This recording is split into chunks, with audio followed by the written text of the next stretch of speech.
Күн достар, бүгін мен сіздерге финансовый отчетты қалай көретінін көрсететін боламын. Ол үшін Google-ға кіреміз, Seller'ге кіреміз. Seller Wildberries'ке кіргеннен кейін міне финансовый отчеты. Каждый понедельник осылай отчет шығып тұрады. Егер де сіз заказды жіберген болсаңыз, товар сатылғаннан кейін осындай отчетқа түсіп тұрады. Каждый понедельник отчет түседі, среда күні ақшаңыз түсетін болады. Міне финансовый отчеты менде баланс 0 болып тұр, себебі мен бүгін среда ақшамды вывести деп карточкаға аударып қойған болатын. Егер де мына жерде 0 деп тұрғанның орнында, сізде сұрақ белгінің орнында баланс қанша ақша түсті, сол жерде теңгемен жазылып тұрады. Сосын сарымен жазылған вывести дегенді бассаңыз, сол карточкаңызға бірден тіркелген карточкаңызға түсетін болады. Егер де оның несін детализациясын көргіңіз келсе, міне финансовый отчеты басамыз. Осының ішінде итоговый мына жерде баланс 0 деп тұр. Менде егер де ішіне ақша түскен болса, понедельник болса, вывести дегенді басамыз, сол кезде карточкаңызға салынатын болады.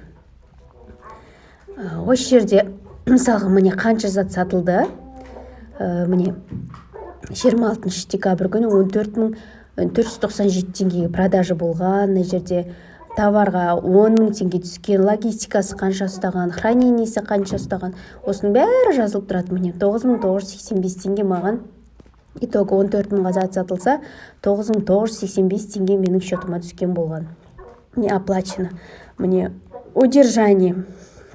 Кейде аптаның зат жібергеннен сразу затыңыздың ақшасын, логистикасын өздері сразу ұстап қалады. Ақша түспесе де кейіннен ақша түскен кезде содан шегеретін болады. Міне удержание мысалға зат жіберген кезде менен 112 теңге 63 тиын ұстап қалған бірінші. Одан кейін барып сол ақшаны міне ақша түскеннен кейін прочее удержание соны алып қалған.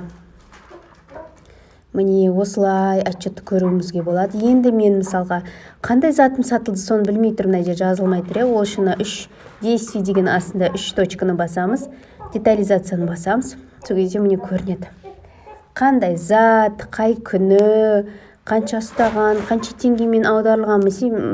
Мысалға менде насадки для кухонных комбайновтың ақшасы түсіп тұр екен. Міне терканың ақшасы екен бұл. Скачать етіп, ішінен міне скачать деп детализациясын көруіңізге болады. Мына жерде барлығы жазылған. НДС қанша ұстаған, вознаграждение, қанша скидка, соның бәрі осы жерде жазылып тұрады. Осылай да көруге болады.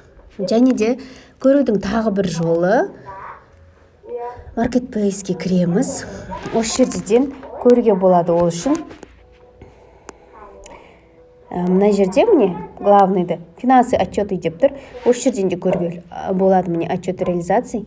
Бірақ бұл жерде ақша түскенін көрініп тұрады, және удержание қанша болса қызылмен жазылады, ал ақша түскен болса жасылмен жазылады. Және де бұл жерде тек қана минусы, қандай товар сатылғанын біле алмайсыз. Оны тек қана мына жақтан көре аласыз. Главныйдан, маркетплейстан, архивтен ғана көре аласыз. Мысалға менде міне проданная терка, соның ақшасы 9.000 теңге түсіп тұр деген сөз. Міне айтқым келгені осы. Видео пайдалы болса лайк басып, комментарий жазып қолдап өтіңіздер. Қош сау болыңыздар.